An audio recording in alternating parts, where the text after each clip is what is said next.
You're listening to Podcast PXN, a video game podcast delivering player experience news. Let's go! What's up, guys, and welcome to Podcast PXN, episode 230. I am one of your hosts, Daniel Prindle, aka Dan is DTM on Twitter, and I am joined over Discord, not by the Nintendo aficionado or artist extraordinaire Roshan Warner at Roro, not the host of Large Popcorn and video producer at DualShockers Christian Macias at underscore ISO Christian, but the DMZ daddy that he is no longer named, and the former Tarkov Teletubby himself, Gage Dempster at Gilbo Biggins. Good to be here. Good to spend this beautiful day with you and with only you, Dan. Hell yeah. Here we are. Valentine's Day. Yes, it is. Lynn's very happy that you're here with me instead of with Right. her. Yeah. Right. Cost of doing business. Oh, gosh. Well, everyone in the chat, Kirik, Glenn, thank you for joining us and participating in the chat. Just as a reminder, we are live each and every Wednesday at 8 p.m. Eastern Time on youtube.com/@podcastpxn and twitch.tv/podcastpxn as well. The topic of the show this week, Gage, is new console handhelds on the way. More rumors. But first, the show always starts with the quick bites, so let's go ahead and jump right in. The first quick bite, Gage. Ubisoft has officially committed to Star Wars Outlaws releasing in 2024, and also Assassin's Creed Codename Red by March of 2025, which is the end of their fiscal year. So seemingly we're getting both of these games somewhat soon.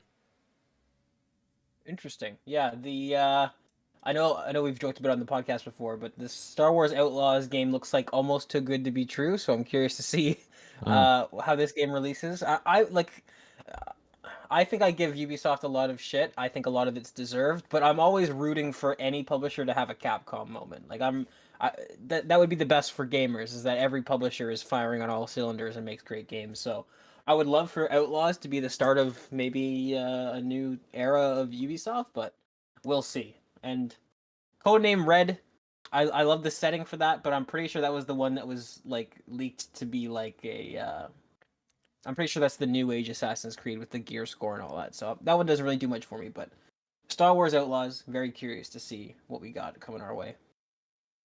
Indeed. The video listeners got a treat of me choking on my water while you're talking, and I'm still coughing. So yes, very interested to see how these games shake out, because like you said, Ubisoft, not a great track record. Right. Kirik says, I'm upgrading my Lenovo Legion Go with a new 2TB NVMe SSD as you guys are streaming. Currently cloning my 512GB to the 2TB. Let's go. What an upgrade. Nice. Hell yeah. Legion Go, that's the handheld? Yes, yep. I've heard really good things about that device. That's awesome. Very, very cool. And we're going to have more handheld stuff to talk about in the topic of the show. Yes, we are. Stay tuned. The next quick bite, Gauge, is more Ubisoft news. Ubisoft is officially done investing in VR after poor sales for Assassin's Creed Nexus, which actually I think this game got actually decent reviews, if I remember correctly. Like, it was pretty well regarded, I think. Yeah, I don't have much experience with this. It kind of came and went and stayed outside of my radar. Well, did you look up the reviews there? Yeah, it's actually at 81 on OpenCritic right now, which is pretty respectable. That's a good, that's a very good score for a game to get. That's too bad. It's because Assassin's Creed, like, I remember when this was announced that it was like, oh, that's kind of like a no-brainer to put that in VR. That'd be a really cool thing, but it seems like, it didn't hit whatever sales targets that they decided it needed to hit. And it has both of our favorite assassins in it, Ezio, and yours is Connor. So that's true. They're both in. That's there. true. Yeah. It's a little bit unfortunate, but at the same time, with my previous comment, I'm kind of I I won't blame Ubisoft for maybe doubling down on what's important. Like Yeah, maybe focus on getting your core games to a really good spot, and then you can dabble in VR afterwards. I don't know. for sure. Like Capcom, for instance, they doubled down on the making the remakes and stuff and made them really good, and then they decided to port some of those to VR later. And then those are also really good. Yeah, Yeah, exactly. That's a great example. indeed, indeed. Our next quick bite gauge. Grand All Theft those. Auto 5 has hit 195 million copies sold to date. Insane. It's closing in on 200 million, which I can't even fathom that number. That's insane. Also, Red Dead Redemption 2 hit 61 million units sold, which is a lot higher than I thought it even was, which is really awesome. So maybe we'll possibly get some, another Red Dead. I know not everyone maybe wants that, but maybe Dan does. And our final bit of Rockstar news in this quick bite, Grand Theft Auto 6 is possibly releasing in early 2025. Apparently, Take-Two is sticking to their massive $8 billion revenue forecast for fiscal year 2025, which is between April of 2024 and March of 2025. So, all of that stuff on the way. Interesting that we could get GTA 6 early 2025. We could get GTA 6 within a calendar year from now. Yeah. That's kind of crazy. That's kind of wild. Yeah, it's funny. Talking about Red Dead Redemption 2 sales after GTA 5 makes it seem like a drop in the bucket. But like when I see Red Dead Redemption 2 hit 61 million, I immediately think of how like the best-selling Call of Duty like tickled the 30 million mark. Yeah. So for Red Dead Redemption 2 to hit 61 million is an insane amount of copies sold for any video game. And then you just go to GTA 5, which is nearing 200 million units sold. It's crazy. I don't know, I almost don't know why people are still buying this game. Like, it's a revolutionary game. It deserves all of its praise. But, like, when I think back to when we were doing stories about, like, oh, GTA 5 hits 150 million units sold. Yeah. I'm like, okay, surely the ball's going to stop rolling at some point.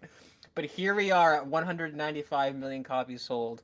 And, I mean, is this thing going to crack 200? Probably. And that's crazy. That's absolutely insane. I mean, the thing you think about though, like I'm with you, and like I'm in my confusion of how it keeps selling. But then I think about, I'm like, that game's been out since 2013.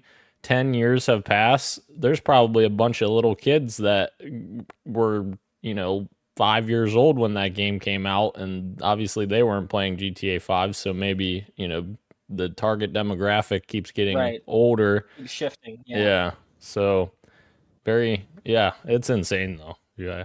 I don't know. But what I am very upset about, No Rest for the Wicked has gotten a slight delay for early access. Apparently it was expected to debut in early access in the first quarter of this year, but it looks like there's been a slight delay. I think they said it was just like a month or a couple of months, meaning the game has been delayed a few months, I guess. They said in financial speak would be April, May, and June of 2024, which would be quarter one fiscal 2025. So hopefully this game comes out in April, and then the full release comes before December 31st. You snatching this game out from under me might have been the best thing that ever happened to me for this fantasy league. Yeah. If we don't get, I don't know. So fantasy critic aside, I just want to play the game, which means I don't care what version it launches in. But yeah, I think this game hopefully is gonna hit the Diablo sort of niche that I had my fun with Diablo. I played it and I left, but people are really not enjoying it over there right now. I guess it's a lot of issues in that space. So for a top-down sort of action RPG game, the sooner the better. I think it gets to market, because there's a lot of people looking for that type of gameplay, but maybe aren't happy with what they have. So hopefully it gets out sooner rather than later. But obviously when the developers feel confident that it's ready to release. For sure. Yep. I'm with you. And I am worried a bit because I don't think I've ever seen a game release in early access and then the full game come out less than a year later. It's possible, I guess, but Right. I'm a little concerned. Our next quick bite gauge, and I fucking totally forgot that I didn't put anything in the news of the week. So maybe I'll move this one to news of the week because I'm sure we'll have a little bit more to talk about with that. Yes. Good call. But our next story, not regarding that one because I moved it. GLAD has a first report on LGBTQ inclusion in video games. I thought this was a fascinating story because there's a lot of information in here as well. Essentially, they are a nonprofit LGBTQ advocacy group, and they've released their first ever report on LGBTQ inclusion in video games, revealing that 17% of gamers are LGBTQ, and that they are just as, oh fuck, I can't read today. They are just as, if not more, dedicated to playing, spending, and talking about video games than non-LGBTQ gamers.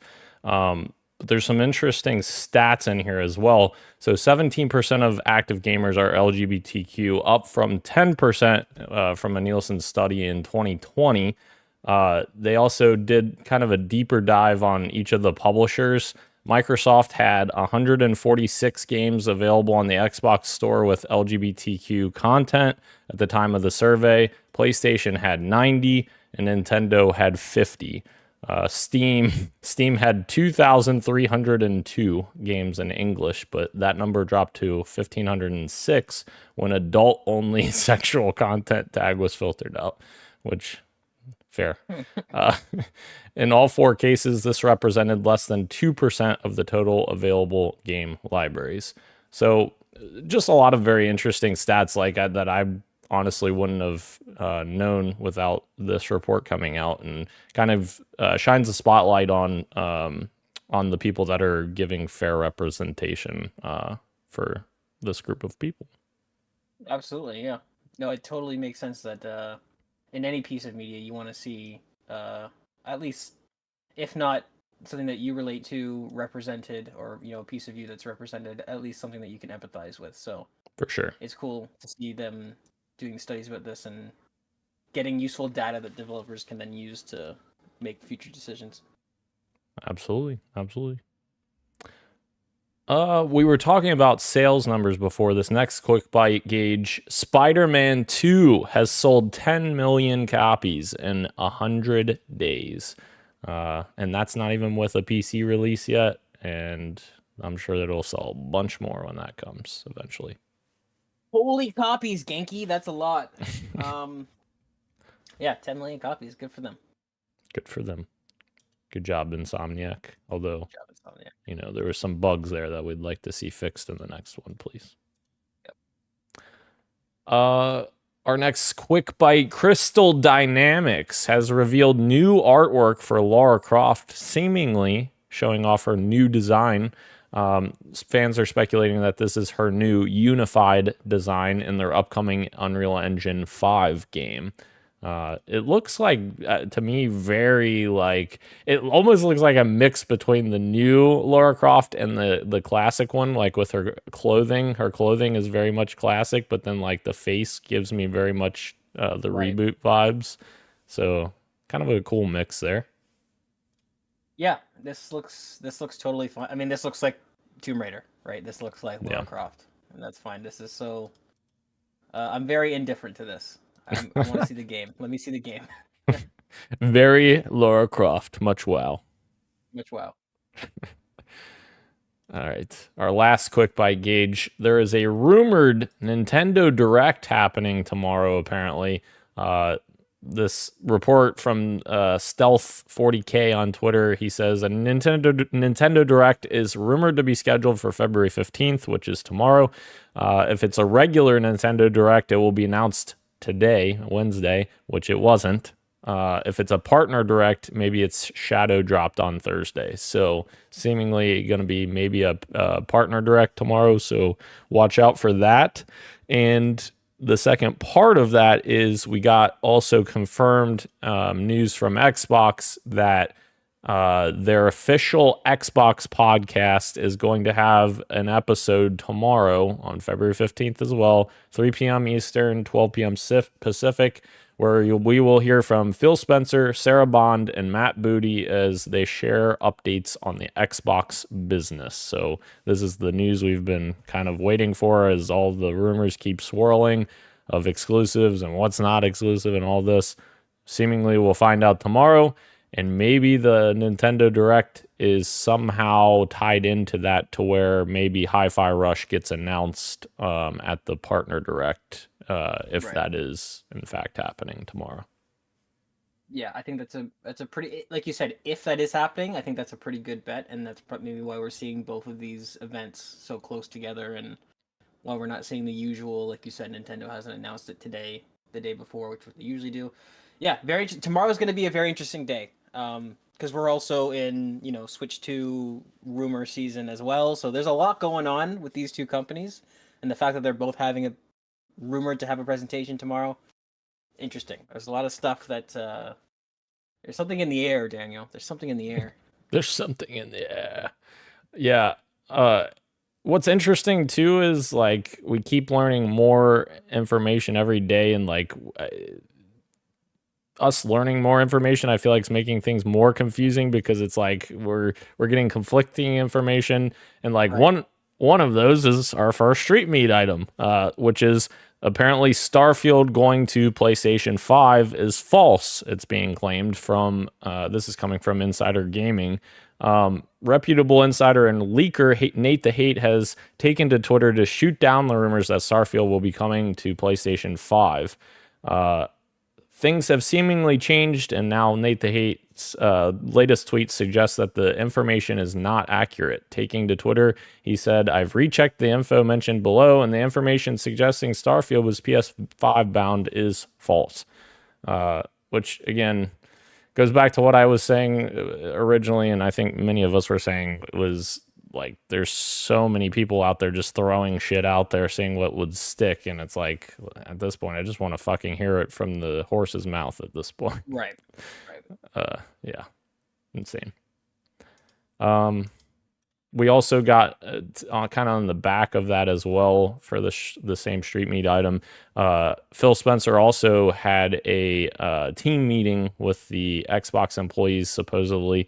Again, rumors and speculation, but he reportedly told the employees that Microsoft has no plans to stop making consoles.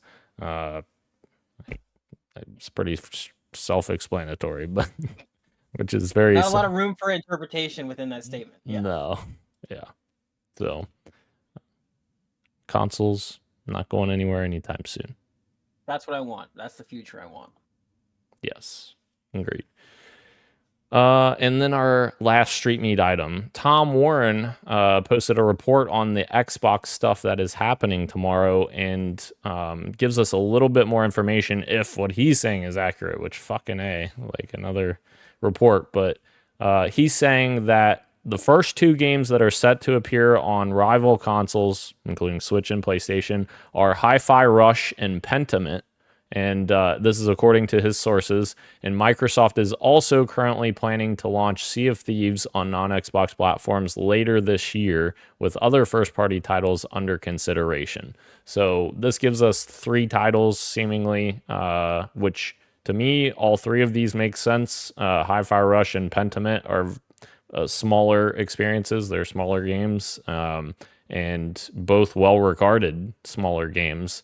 So I feel like them going to other platforms could only be a good thing for them. And then Sea of Thieves, of course, the install base, I'm sure, needs some help, and with how much content they've added to that game, that could definitely help out that ecosystem.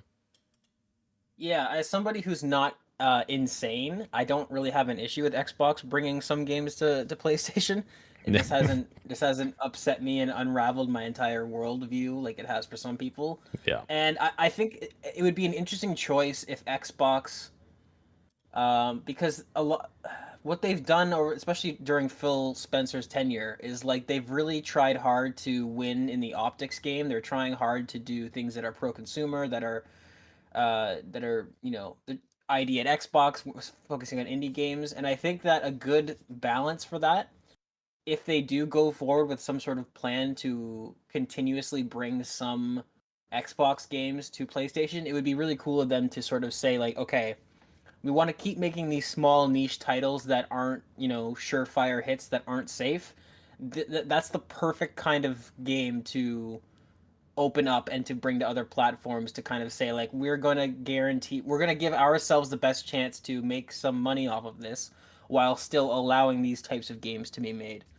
So, yeah, all the games that you listed, all the stuff that's rumored to come to PlayStation, I think that's totally fine and that works well. And like you said, some of these games could definitely use the help in terms of like install base, because I think a lot of these, like especially Sea of Thieves, what Rare did with Sea of Thieves, I think is truly special, and it's a really fun game, and I'd love to see that game continue to grow and for them to be able to keep working on it. And this seems like a no-brainer to me to kind of help that happen. Absolutely, yeah. Yeah, the amount of content that they've added to Sea of Thieves over the last 7 years ish, 6-7 years is insane. Yeah. Yeah. They've easily doubled the content in that game. Oh easily. Yeah. Easily. Yep. All right. Into the PXN news of the week. We've got one item here, Gage. I'm sure we'll have quite a bit to talk about here. Helldivers 2 has hit the web here. We've got so much hype around this game. A lot of people are very excited to dive into this game. No pun intended. So I've got some numbers here from Benji Sales on Twitter. So shout out to him. Thank you for providing this. Helldivers 2, this is, sorry, for context, on February 8th, Helldivers 2 had just passed God of War to become the #1 highest concurrent players peak ever for a PlayStation published game on Steam. So it was at 74,000 people on Steam on launch day. Then we move up a little bit to February 9th. Helldivers 2 is now the first game ever published by PlayStation to pass 100,000 plus concurrent players on Steam, 109,000 and climbing. Biggest PlayStation PC launch ever. Insane. But they aren't done yet, because on February 13th, which is just yesterday, Helldivers 2 had reached 200,000 concurrent players on Steam. My God, this game is churning along and it's not showing any signs of stopping.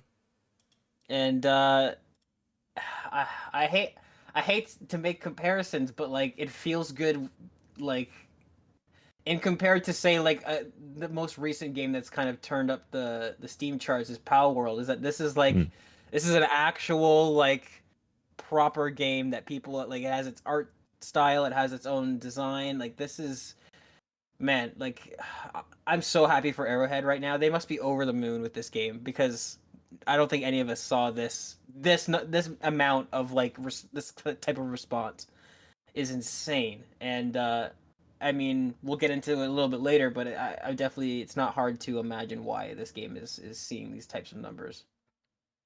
Indeed, yeah. And I guess we can talk about it when we go to games we're playing, or what you got for me, like our experience, our personal experience with it. But I think just the sheer excitement around this game is something we haven't seen in a long time, despite Power World. I know Power World was big as well, but like in the shooter space specifically, like, fuck, I know Power World has guns, but it's not a shooter, Yes, yeah. And we were even having this discussion. Christian sent a voice message to all of us, and he's like, he does one of his Christianisms. I'm calling you out, Christian, so if you're watching this, Christian did one of his Christianisms where I'm going to ponder this. Is Helldivers 2 an extraction shooter?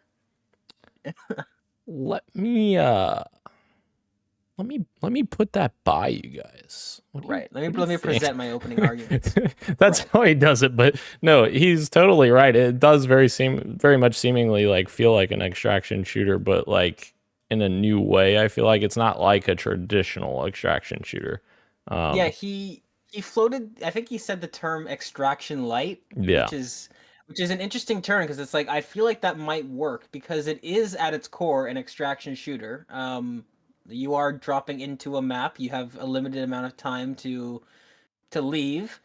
You have the option to leave without really doing anything, or you have the option to stay, do everything, and then not extract, and then that gives you some sort of penalty. So it is very much an extraction shooter. It's just it's not a loot based extraction shooter. true. And even though those two go hand in hand, I don't know if necessarily you need loot for it to be an extraction shooter. Like it depends on how much emphasis you put in terms of the definition of the game. So Mm, extraction light, I think, is a comfortable thing to put it right now. But I mean, in my mind, it totally is. It's an extraction shooter, and yeah, just one with a more straightforward progression line as opposed to RNG. You might find a good gun, you might not. Like it kind of does away with it's that true. for a more straightforward, simple progression. But it very much is an extraction shooter, and I love that it's a third person one and it's doing really well. Hell yeah. It's doing very well, and we'll have more thoughts on that when we get to games we're playing, or what you got for me. Why do I keep saying games we're playing? It's not named that anymore, Daniel. That's been long gone, a long time ago. Uh, now, all of this is being said with the caveat of they have had some issues Yeah. at launch, which is to be expected for a small game such as this that is blowing up in popularity. And one thing that I pointed or that I read that kind of jumped out at me, I guess, was their technical capacity was just nowhere close to what the number of players that were trying to hit their servers at the same time. So their boss, Johan Pielestedt, I hope I didn't mess up his name too badly. He was talking about how he was trying to increase the Helldivers 2's rate limiter for their servers, which is basically how many players can get into the game at one time. He said even when the total capacity was increased from 250,000 to 360,000 total, the player count jumped to 360,000 after just 5.5 minutes. He issued an apology and said Arrowhead was working as hard as it could to sort the server problems out. And then he had a whole statement here as well. So the 360,000 number, of course, is PlayStation and PC combined over that. You know, they hit that threshold very quickly, Right. which that's an insane number in and of itself. And I know some people had progression issues, which I could speak to. Christian and I one night were playing. I think that was when you were working, Gage, and we were playing with Christian's friends, and we tried to complete one of the events or whatever, and there's like 3 little events under the big event. I don't know what they're called, operation then events, I don't know. But one of the or 2 of the events that were inside the operation we completed, and they went to like a blank screen, and we had to like press B out of it to even get back to the ship. And when we did that, it didn't give us our progression for completing those missions, and it didn't give us our rewards either, which is a little unfortunate. However, Christian did tell me, which I haven't played since that night that we played, but he did tell me that we got the rewards, I guess, from those after the fact. So it's seeming like they're able to track that and issue those back out to people, which that's cool that they're doing that. Yeah, that's an extra step that a lot of games don't take. Most of the time, if you disconnect from a match, it's kind of like that's it, SOL. Yeah. Yeah, I think it's important to mention that because this is the objective experience that you might run into if you boot up the game right now. You might have issues. You might run into these things. But also the important context is that it seems like a lot of these issues don't come from a lack of polish or a lack of development. It's just quite literally, hey, we made this game. Let's put it out. Let's put it out to the world, and fucking 3 million people showed up when you were expecting maybe a couple 100,000, and it's like, oh, this is So it's definitely having some issues, but it's quite literally suffering from success in that a lot of these issues come from the fact that way more people want to play this game than they ever anticipated. I haven't had issues with um any progression, but I did have issues, especially the first weekend, with connecting to games. On the PlayStation 5, it seemed like the server cap was well, it was at its cap for quite a bit. There's a few times I booted up to play it, and I would just keep hitting A at the home screen trying to get into the match, and it would say that unable to connect. So yeah, hopefully they get that sorted out and they're able to use resources. I'm sure Sony is knocking at their door right now saying whatever you need, we'll give it to you. Like, let's just keep this ball rolling. Let's keep this gravy train flowing. So hopefully they get the server situation updated and ready to go. Yeah, and honestly, it brings up a great point as well, which there was a bit of breaking news, so to speak, that I saw. It's not breaking news, but I saw right before we went live. And this kind of begs the question because, well, let me just read this first. So Sony president Hiroki Totoki was discussing the opportunity to grow PlayStation games on PC/multi-platform. He said, in the past, we wanted to popularize console, but there is a synergy to it. So if you have strong first-party content, not only with our console, but also with other platforms like computers, first-party can be grown with multi-platforms, and that can help operating profit to improve.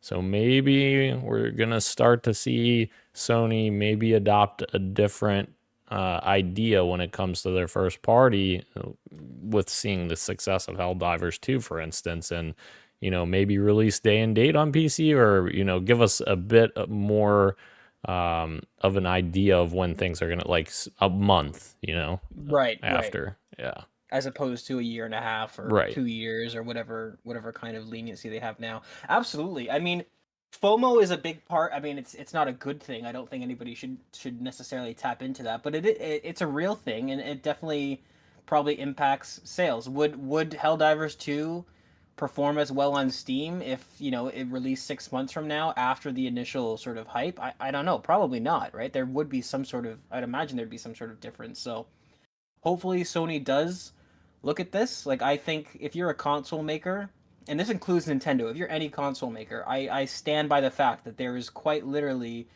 zero reason not to put your games on PC day and date. I don't think it takes away from your console base as much as these CEOs usually think it does. Xbox realized that a while ago. Sony's coming around to it, and Nintendo, maybe with Power World, this was like the very first start of them kind of coming to the realization that maybe somewhere down the line that's an option. But somebody who wants to spend $3,000 on a gaming PC is not the same demographic as your average console player. I don't think they interfere. So if this is the start of more Sony games coming to Steam day and date, I think that's awesome, and I think that's what Sony needs to do, and I think it's only going to benefit them in the long run. Absolutely agree. Maybe it'll be the end of console warriors and fanboys. Never, Dan. Yeah. Incredible. All right. Moving into our fantasy draft check-in gauge, we've got 2 updates to talk about here. And one is, of course, Helldivers 2, as we were just discussing. And Christian has Helldivers 2. And he has 13 points. It is an 83 right now on OpenCritic. So that's a respectable 13 points for Christian. That's respectable. I can't even get mad too, because it's like, man, what a fantastic game. Maybe, I don't know. We'll talk about it later. It's true. Yeah. And Dan has Mario vs. Donkey Kong remake, which is currently sitting at a 78. 8 points. 8 points. Yeah, it's not finalized yet, but not good. I was hoping I'm for better. comfortable. I'm hoping for exactly that. I just need you to get a bunch of 8 points from these games, and then if I can get a little bit more than that, we got a chance. Yeah, I'm not feeling too good anymore about my list. I'm feeling pretty bad about it. There's still time. All right. we're going to move out of fantasy draft check-in gauge, and we're going to move into our temporary segment for the next few weeks, maybe. Halo, the series weekly check-in. And we've got episode 1 and 2 that came out last Thursday. Episode 3 is out tomorrow. So I'm sure we'll have impressions on that next week. Episodes 1 and 2, Gage, what were your thoughts? Let's hear them. Really strong opening. Definitely a tonal shift that is much appreciated from my point of view, where things just seem to be a little bit darker, a little bit less fantastical. Even the first episode of the first season, I remember at the time thinking that it was a really strong opening, and I still think it's pretty good, but the color palette is just very like bright and vibrant and very fantastical, and this season of Halo is much more playing to the strong suit of Halo. You and I have discussed this numerous times, but in my personal opinion, I think what separates Halo from the sci-fi genre, what it does, I think, differently than most, is that it has a very military, grounded sort of look and feel to it. And I think season 2, at least to start, is really leaning into that. Really great set pieces so far. I still think the visual effects is shoddy at best. Oh, really? There are some really great looking scenes, but at the same time, I don't know. I can't help but think back to Landfall, which came out in 2005, and those brutes look real. They look like they're there, but they're not, right? And so like, well, wait, those were real, right? Those were actual like. I don't think so. I don't think so. I think I'm about 90% sure it's at least partial, because I remember brute suits that they made, like I don't know. Sometimes they make the suits though for once the creature dies, and then they just leave it there, and it's for continuity. I don't know. Point is, Halo Season 2 off to a really good start. I still think, I don't know. We've only seen him fight elites in the fog so far. Like, that's what I'm saying. Like, they're doing, that's classic visual effects tricks to kind of like, let's have these things take place at night, or let's have it take place in the mist or in the fog, where we can kind of hide the imperfections. And then my only other issue with Halo again is that some of the writing is like immersion breaking bad. I don't understand what's going on with some of the lines in the show, but the tone of the story and the direction that they seem to be heading is much, much better than the first season. By the second episode in the first season, I was starting to get worried, whereas by the second episode in the second season, I'm like, okay, I see where we're going. I like this. Dan, yes, it's your turn to gush about Halo. Yes. I was trying to find something on that. I can't find anything, but yeah, I think I agree mostly with what you're saying as well. I am a little surprised about the CGI though, because the biggest complaint that I had from season 1 in terms of like visually was the CGI of the elites in season 1. Like I felt like the CGI was terrible for the elites, and it was always like immersion breaking for me seeing them show up in the series. And in season 2, yes, I agree with you. It's at night and fog, but like I felt like some of the scenes we got, the elites looked really good. I thought, maybe I'm insane, but sorry, what were you gonna say? I just want to ponder a question to you. Yeah. Are you impressed with the CGI, or are you impressed with the fight choreography? Because the fight choreography was miles better than season 1. Like the one thing that got me with that opening fight between Master Chief and the bunch of elites is how fast it is. Usually when you have a live action person fighting a bunch of not like CGI, not real things, it's very slow and there's big swings and everything's kind of like anticipated, which is what season 1, that's the problem it had with him kind of swinging his assault rifle around and all that.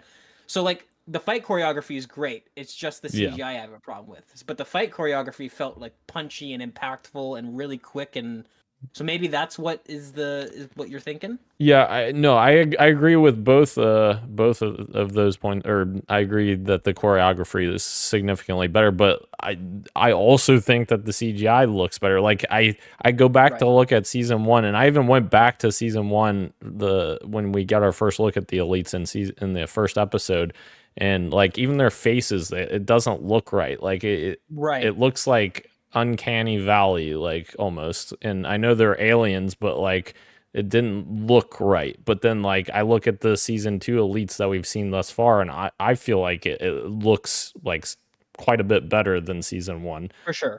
But like you're saying, I think Halo Landfall did a really great job of that. I feel like that was practical. A lot of that was practically made with brutes, but I could be wrong. And I feel like we've had this discussion before. We'd rather see more practical stuff because it looks more believable and realistic. And of course, the prophets in this series looked really good in season 1 because they were partially Right. prosthetic. Or yeah. So yeah, so far I agree with you, and I'm very interested to see where it goes. My complaints are, similar to season 1. There's a certain character that I fucking don't understand why she was even put in the series to begin with, but I I understand. thought she was gone. I did When too. she came I did back, too. Yeah. that's the one thing. So I just want to jump in. Like you and I were talking about, and I mentioned how it's kind of like it doesn't take me out of the show. Like I understand they're just doing things differently, but I was saying how like, oh man, it's so weird to see Master Chief have these emotional outbursts and have Yeah. these tantrums because it's so different from what we're used to with Master Chief, right? But it's something that I can look past because I'm like they're doing their own thing. But that character that you're talking about, every time she's on screen, I'm like, this spits in the face of the entire lore. Like Right. that's the one thing that bothers me so much. Where I'm like, that's the one thing you guys should not have doubled down on. You should have retconned that because it the entire covenant is built. I don't know. Yeah. And there was It's an easy ridiculous. out too at the end of season 1. You could have just let her fucking die, but yeah. I thought that's what I totally forgot until she shows up at the end of season 2. Or Yeah. episode 2, I should say. I totally forgot. Yeah. Which maybe they brought her back to make a more compelling story there. I guess the case is to be seen on that, I guess. But Yeah. I don't, yeah, I'm not a huge fan of that character either. So yeah, writing, personally, I think the writing is a bit better than season 1, but it is still, there's moments that are very cringy that we talked about, like the Spartans making comments that were just like, what the fuck? Yeah. Yeah, and tonally, I think, yeah, I think I agree. In like we've talked about this before, like I agree with you in the sense that, and I think this is what I proposed to you, and you agreed with me on, was that this is a different thing. So like Chief being different doesn't really upset me, but like the issue I have is like tonally Chief should be the same as the games, I think. Like, and he doesn't quite match that from the games, Right. which does upset me a little bit. But at the same time, I'm just like, okay, I'll take it. I'll take what I can get. Right. And every time he dons that armor, I fucking love it. Like, and you and I also talked about, I think you said that his voice in season 2 for when he's wearing the chief suit is really good, and I agree. I think it works really well for him as well, Pablo. So yeah, overall, Yeah. much improved season 2. And I think it'll be interesting to see if Paramount how long the series goes because it is by all accounts a huge money sink. Like it's a very expensive show, so I don't know if we'll get 4 or 5 seasons of this. But I don't even know if we'll get 3 because exactly. Paramount's looking to sell. Apparently, I saw that the other day to Right. sell their network. In a more hopeful universe, if this did continue, it's funny because of where they are in the story and how they decided to start this series off, not 1-to-1 with where the games pick up, is that they always have the door open to them to lead into a season where he's in this suit all the time. Like they have the option going forward to kind of evolve him into the chief that we know, and that's kind Yes. of what I've been thinking about, and kind of why I'm giving the show a bit more credit, or a bit more, I should say, leniency. But yeah, man, the scenes with him in the suit are the best ones, and I'm hoping that people at Paramount are kind of paying attention to that, and that maybe fans aren't complaining just for the sake of complaining. Maybe that there's something there to like.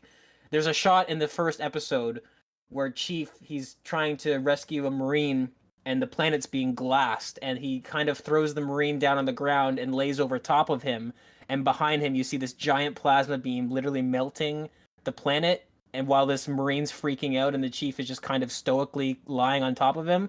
And I'm like, man, this is what I wanted to see from Halo. Like, this scene, this tempo, this tone, this just fucking hits. And so yeah, when the Halo series hits, it definitely hits.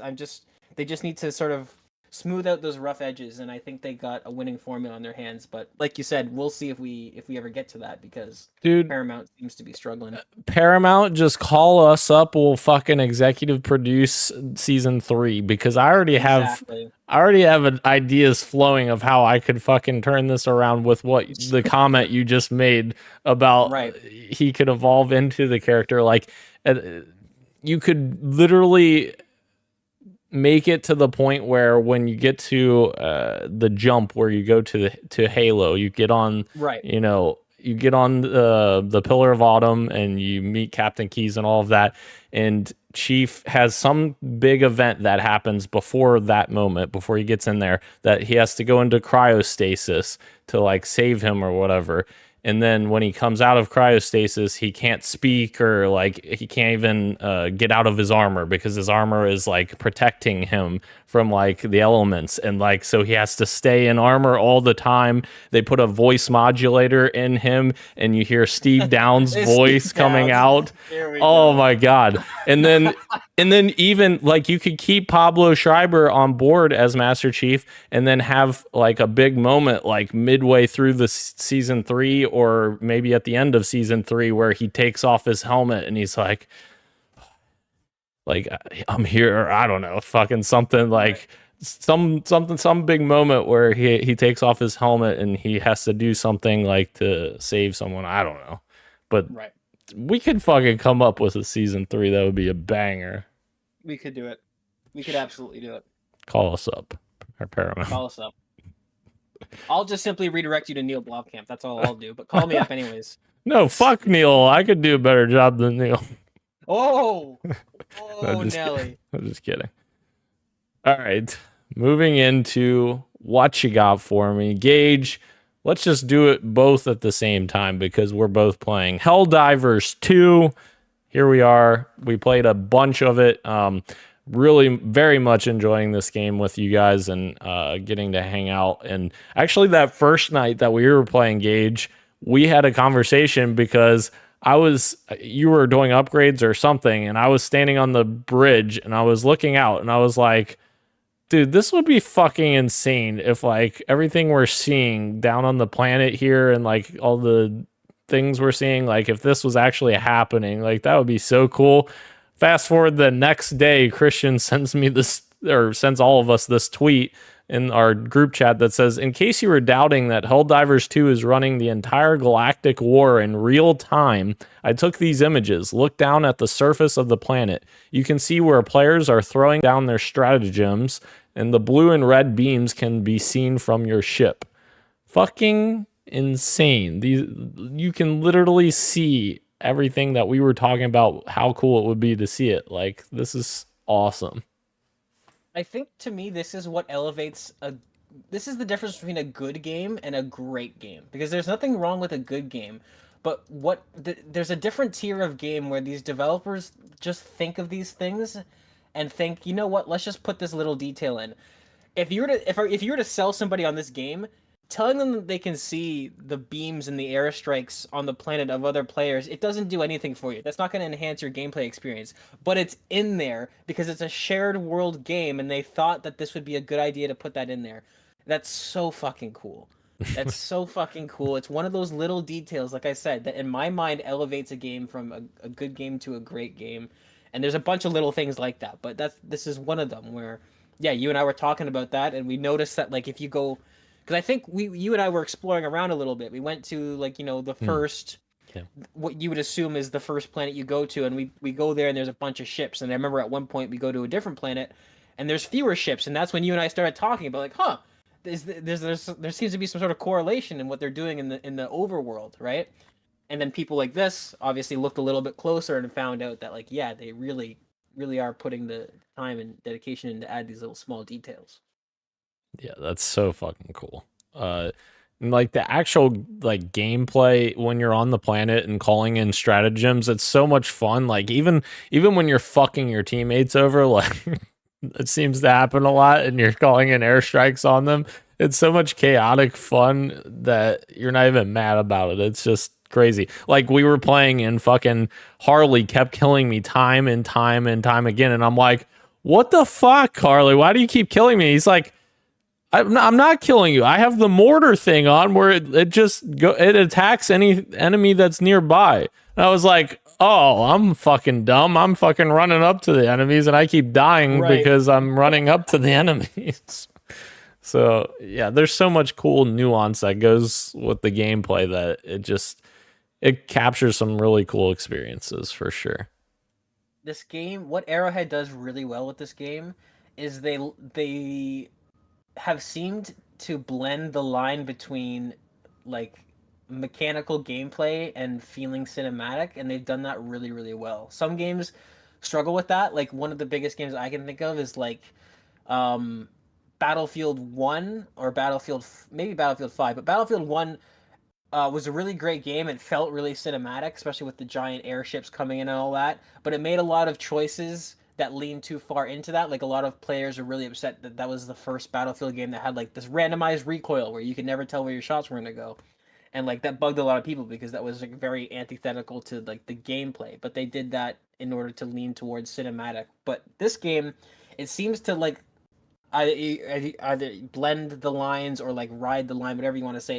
It seems to do it really well where the gameplay feels crisp, it feels responsive, it feels really fast and fluid. Like you're never not doing exactly what you want to do, but because of how the game is designed, it leaves open these situations where like your buddy runs in front of you and you accidentally shoot him, or like you have to call in an airstrike because you're about to die, so you throw it down and maybe you didn't throw it far enough. Now the rest of your team needs to fucking haul ass to get out of there, so that you don't get obliterated as well. And it just leads to these very organic, natural moments of just like chaos and Danger like, close.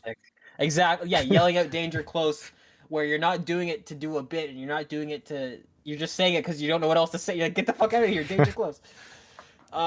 Yeah, really great. I can't stop praising its shooting enough because third-person shooters are very hit and miss.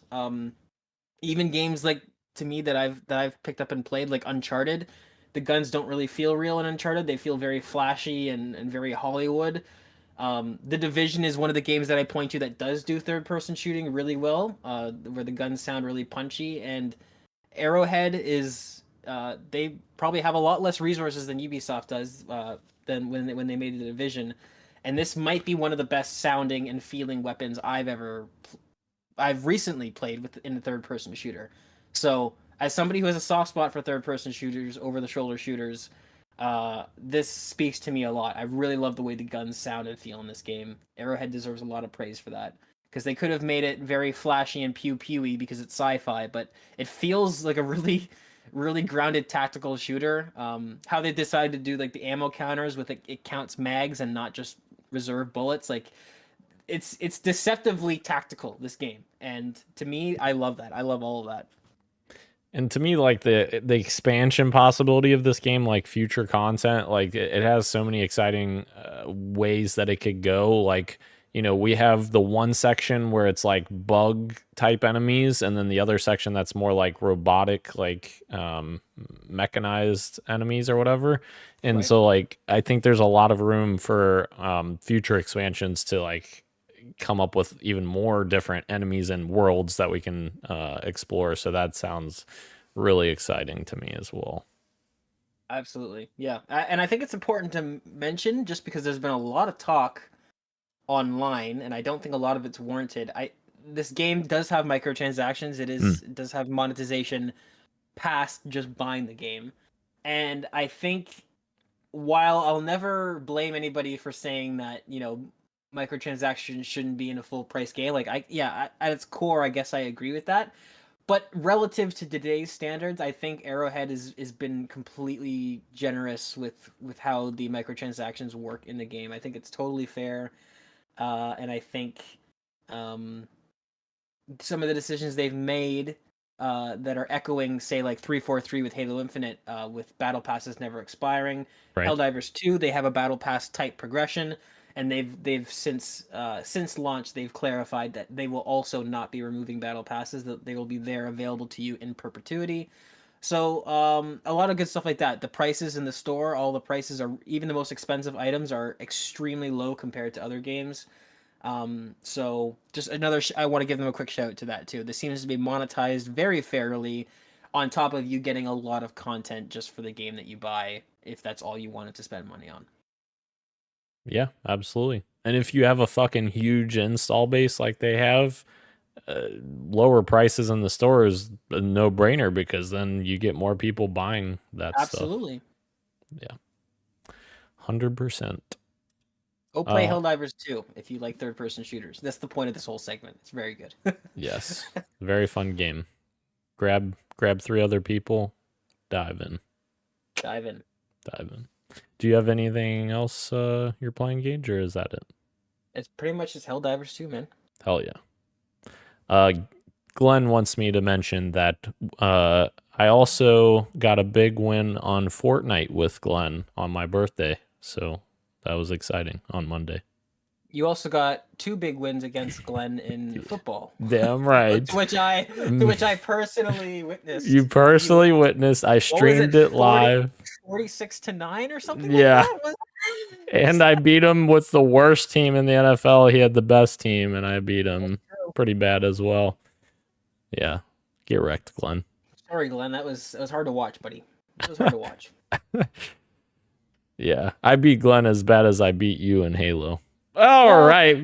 Moving into the topic of the show. You walked right into that one. The topic of the show, Gage. Handhelds are on the way from everybody. Everybody's bringing their expertise to handhelds. So first, I wanted to put this blurb in here because it discusses next gen in a way here. Sony is expecting PlayStation 5 hardware sales to start declining from its next fiscal year.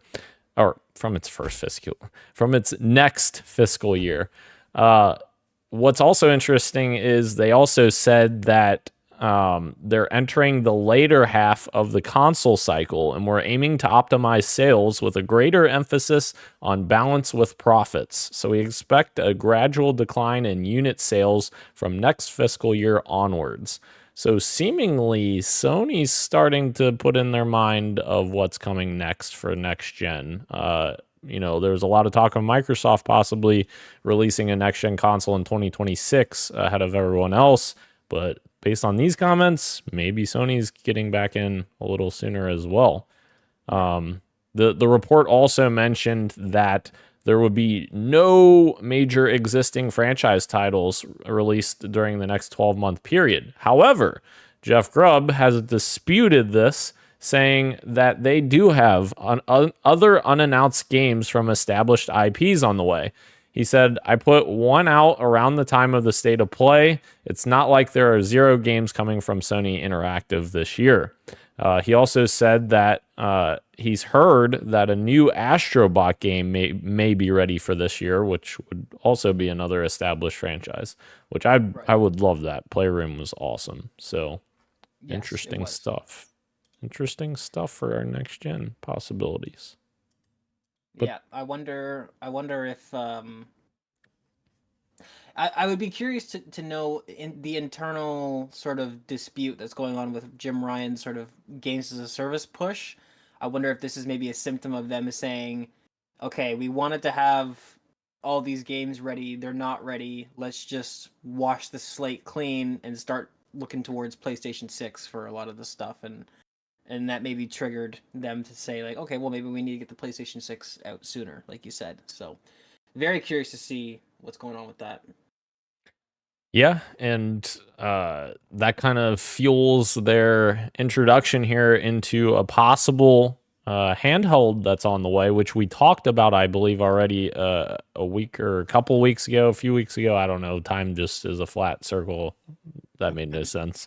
A flat circle. But we already got news that they were possibly dipping their toes back into a PlayStation portable type system that's on the way. Obviously, this is going to be a fully fledged system versus the PlayStation Portal, which is just a fucking screen with a DualSense attached to it, which I still don't understand. But no, this is interesting because as we talked about before, it could potentially run PS4 games and maybe even PS5 games that receive a special patch. But as we talked about before, some PS5 games, that marketing gets kind of confusing. So I don't know. Obviously, this is still all up in the air. But sounds like Sony, we've talked about that aspect. But I wanted to include it in here to give us a comparison point for what we're about to talk about. Right. So then we've gotten news this week that the Microsoft Surface team is reportedly making an Xbox handheld device, while the Xbox engineering team makes the next traditional consoles. So essentially, we would still have the two SKU setup. It's just the lesser cost option is going to be a handheld. More expensive is going to be a traditional console. What does this turn into? I don't know. But what I do think is it's exciting to me because I am a huge handheld person. Like me and Ro, I think have talked about this a million times on this podcast, how we play a ton of Switch on the go versus... Right. Yeah, versus on my TV screen. So if I have the option to play Xbox on a dedicated handheld, that sounds awesome. Like I would be very excited about that. And having that as the cheaper option, so to speak, sounds very interesting because if they're going to do that, then that means that all games are going to come to that and the console version, right? Like, so your marketing's not confusing when you are just supporting every game that's coming out, not, some PS5 games, for instance, with the PlayStation Portable that's being rumored. So it is interesting. I don't know. What were your thoughts on this game? Well, my main question to you is that you have to think of, okay, that does sound great. That sounds cool as a consumer, but are you sure we're not about to walk ourselves into another Xbox Series SX situation? Where if you think about how powerful the Series X already is, especially you compare that to a Nintendo Switch. So the next Xbox, we're assuming, is going to need to have some sort of meaningful upgrade over this already extremely powerful Series X. Yeah. How much of that power are they realistically going to be able to fit into a handheld? And then if they say full parity again between those two things, are we sure that we're not handicapping the next full premium Xbox again for a second generation in a row? Yeah, I really like the idea of an Xbox handheld. I think that's a great idea. But personally, I would not do it at the cost of getting into another Series S X debacle, where it seems like, again, not that it's the worst thing in the world, but we have heard from enough developers that, like, hey, getting things on the Series S is a challenge. That's just the plain cold hard fact. It's like it's a challenge. So that would be my only concern. I'm curious to see what you think about that. Yeah, I think that's totally valid, and that's something that they need to figure out because I think that they need to reevaluate their decision to have feature parity because. Right. While on paper it sounds awesome, feature parity, like having everything that's on your Series X available also on Series S, like you're saying, there is a lot of challenge with that, as Baldur's Gate 3 was witness to. That's why the game didn't come out at launch on Series X, because the Series S version had so much problems trying to get co-op to work properly.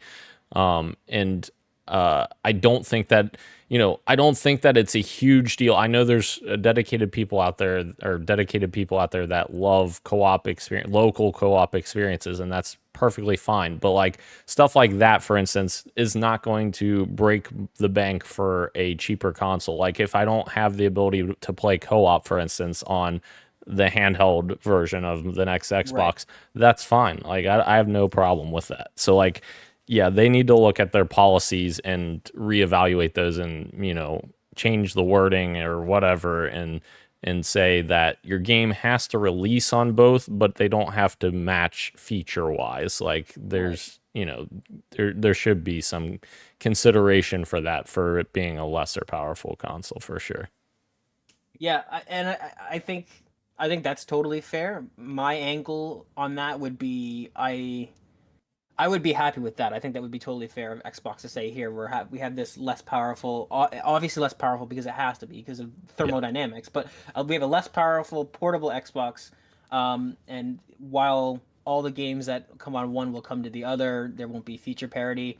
My alternative, I guess, but maybe not because there'd still be a mobile version, is that I'd like to see with a lot of these handhelds going forward, including the rumored PlayStation handheld, including the rumored Xbox handheld, and including the Switch 2, and even Steam Deck 2, is I would love to see the introduction of docks that enhance horsepower, that have either dedicated GPUs in them or something to sort of boost the power if you choose to dock it. I think if Xbox were to go that route, um, that that could maybe be a way of getting around that. Where sure, like if you take it on handheld, it's not going to be 4K 120. It's going to be let's say 1080 30 or 1080 60.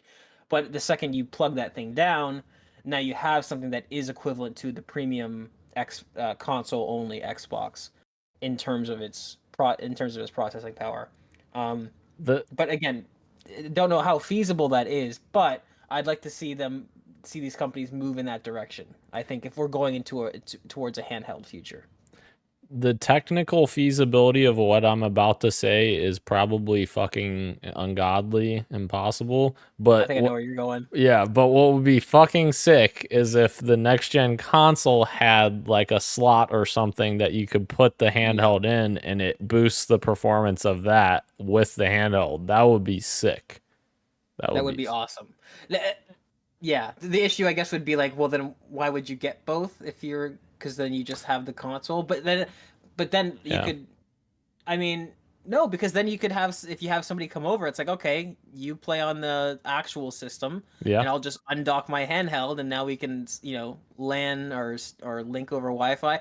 That's a really cool idea. Yeah. No, Yeah. I thought of similar things. I think that would be kind of cool if there was a little 'Cause slot, or even just a cable, right? Like that's the thing, and not yeah. everything has to be super over engineered. Like if you have like what I'm not gonna say what a lot of us, what I assumed the PlayStation disc attachment was gonna be was literally like something you'd get for a laptop. I thought it was gonna be like a floating sort of thing that you just connect by cable to your PlayStation, and now you have a disc drive. Obviously, it wasn't. It's more involved than that. But like a dock for this next Xbox could be something as simple as that, right? Like it doesn't have to be Right. an Xbox console with a chunk missing out of it. It's like, oh, that's where the handheld goes. But that would be super cool. I think that would be totally. I think that would be totally cool. Yeah, and it'd be like, I want to get extra frames or something, while I'm playing by myself. Let me plug in my handheld, and it's gonna help boost the performance of my console even more. Like that idea sounds very cool. But obviously, I'm sure it's a technical wizardry master. I don't know. That It's would a be hurdle insane. to get over. You're Yeah, right. but who knows? Very interested nonetheless. I'm honestly interested in that more so than the Series S, because like the Series S is insanely impressive how small that fucking box is, and the amount of power that's in it. I know it's not as powerful obviously as PS5 or Xbox Series X, but the amount of power that's in that tiny little box is super impressive. And I have that little attachment that has the screen on it, so I take it on the go with me already. So like having that in a portable form factor, that would be awesome. Right. Yeah. And then comparing that against the Nintendo Switch next generation console, whatever it ends up being called, which maybe we have that name here in a minute. Of course, we've already talked about that in the past as well, with many sources suggesting that the console will have an 8-inch screen that will be 8 inches. Yeah, an 8-inch screen's 8 inches. Yes, it will be 8 inches compared to the original Switch's 6.2 inches and the Switch OLED's, which is 7 inches, and it's reportedly just an LCD screen. So obviously, I think the biggest question is, will this console be backwards compatible? Which I think the answer lies in the name, which seemingly the name is being called the Nintendo Switch Ultra, which is brand new news we just got this week. Apparently, a notification popped up for those people that follow Nintendo on YouTube, and it was a notification basically giving that name away of Nintendo Switch Ultra. So seemingly it's going to have backwards compatibility, because they wouldn't name it Nintendo Switch Ultra if it didn't if it wasn't compatible with Switch games. But I do think it's interesting also, and I'm curious about your thoughts on this, because the Wii U had problems, obviously, outside of the name of it. But I do think it's fascinating, because I feel like some of the general public didn't buy the Wii U because it had the Wii name in it. Like, if I'm a little grandmother or something going out and buying a console, and I'm looking at it, I'm like, oh, this says Wii. He already has a Wii. Exactly. He doesn't need that. I think you're totally right. Yeah. So is this a mistake for them to call this the Nintendo Switch Ultra, if that's what it ends up being called? Like, I don't know. Like, because this is a fully fledged next gen console. Right. It's tough because it's hard to step outside of and pretend not to have the knowledge that I have about this. It's hard to kind of pretend to be a middle-aged sort of parent that doesn't know anything about video games and is just going off of what their kid tells them, because obviously the kid is going to relay the information like, hey, this is a new Switch. I need the new Switch, right? But like you're saying, branding really is important, and having a clear name for your console is supposed to help steer the general audience into that. I mean, PlayStation does it best, obviously, right? PlayStation 2, this is the PlayStation 5. What does little Tim have? PlayStation 4. Oh, okay, this is the next one. Yeah. Like it's clear as day. It's absolutely clear as day, right? So I think you're totally right. I think it might hurt them. But then it's Nintendo, right? It does have that Nintendo effect where a new Nintendo console comes out and it just does gangbusters. So I don't know. Unless you're the Wii U. Unless you're the Wii U, right? But yeah, that console had other problems as well. So. Exactly. It didn't help that it looked like a Fisher Price toy, so that was probably a big issue as well. To go back to what you were talking about the specs earlier, I just went through Reddit here to try and find this. Yeah. Because a couple of different times we talked about different leakers that had come forward with some sort of information about the Switch 2, and I thought it'd be interesting based off of what we have now, quote unquote, not confirmed, but like really reliable reporting on this 8-inch screen. I went back to look at which of the leaks mentioned an 8-inch screen, and there's one that does. I think it's the most recent one we talked about. This is also the one that I said the naming structure makes it look like it's a NVIDIA chip, which we now know NVIDIA is working on it. This leak here mentions that it has an 8-inch non-OLED screen with 1080p and 60 hertz refresh rate. This is also the same one that mentioned the increase in horsepower for docked. It says 3.5 to 4.5 teraflops docked and 1.7 to 2.0 teraflops handheld. This is the same leak that mentioned that it'll have 12 or 16 gigabytes of RAM, which at the time we were like, oh, that seems overkill, but I mean, everything else is lining up, so I don't know. Maybe Nintendo is going all out on this system. Yeah. And this also mentions the internal storage being either 256 or 512 gigabytes with proper 3D NAND storage and all that stuff. So if this is the full specs, Nintendo has got a really promising handheld on their hands. This is going to be an incredible little system, and like I just mentioned earlier, I'd love to see more docks that actually have an impact on performance, and Yes. getting almost double the performance from taking handheld to docked. That is the type of impact I'd like to see. So this is shaping up to be a really, really exciting system for Nintendo, I think. Indeed. Yeah. It's going to be interesting to see that possibly all three console manufacturers are going to have some sort of handheld in the next generation of consoles. Like that. Right. That seems pretty exciting to me. I have a genuine question for you. If the next Xbox is a handheld, and let's say it uses some sort of DLSS or something like that, where it has really good performance handheld, do you see yourself coming home from work, sitting down on the couch and playing Halo handheld for a couple hours as opposed to playing it on the big screen? How much of a handheld guy are you? Not competitively, because like I've tried playing competitive stuff on Switch, for instance, and it's not that feasible, to be quite honest. But if I was like just, coming home and wanting to play like Halo's campaign or something and just wanted to sit back and chill, I could totally see myself playing like Halo's campaign on portable mode, but probably would not be playing competitive Halo on handheld, because I would be raging, because it is a much harder experience to, I guess, feel the controllers like sticks properly. Like the sticks on the Switch, for instance, don't feel quite as good as like a traditional controller. And maybe Microsoft finds a way to make that work better. I don't know. Maybe my mind will be changed when it comes out.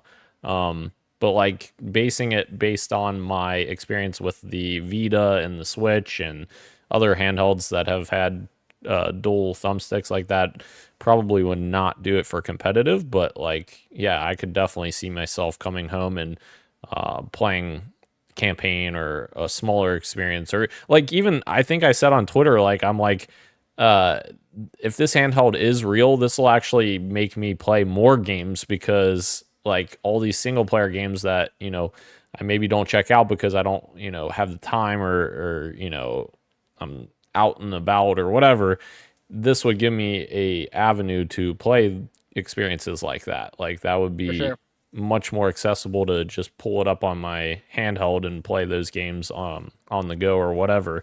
So yeah, I maybe help me play some more smaller games as well. For sure. I mean, you'll also have the opportunity. It'll be a seamless device for things like vacations or away from home, whatever, visiting family. Like, absolutely, yeah. It's a very, very exciting feature we've got on the way. Very exciting indeed. All right. Anything else you want to talk about in terms of handhelds before we close out the show, Gage? Nothing, man. I'm hand holding these stratagems, calling in support. All right, danger close. We need as many hands on deck to liberate the galaxy from bugs. Incredible. We're liberating the entire galaxy, but we're also liberating your hearts, because today is Valentine's Day. So happy Valentine's Day to everyone, whichever camera I'm looking at here. So yeah, this is how we're celebrating. Lynn, don't kill me. Thank you again to everyone joining us live on YouTube and Twitch, as well as podcast services everywhere, including Apple Podcasts, Google Podcasts, Spotify, and everywhere else you get your podcasts. Thank you. Ro's not here. Christian's not here. They'll both return. But thank you, Gage. I am Daniel, and this has been Podcast PXN, and we are out. Much love, and keep on gaming. Thank you, Kirik England. Adios, amigos. We love you.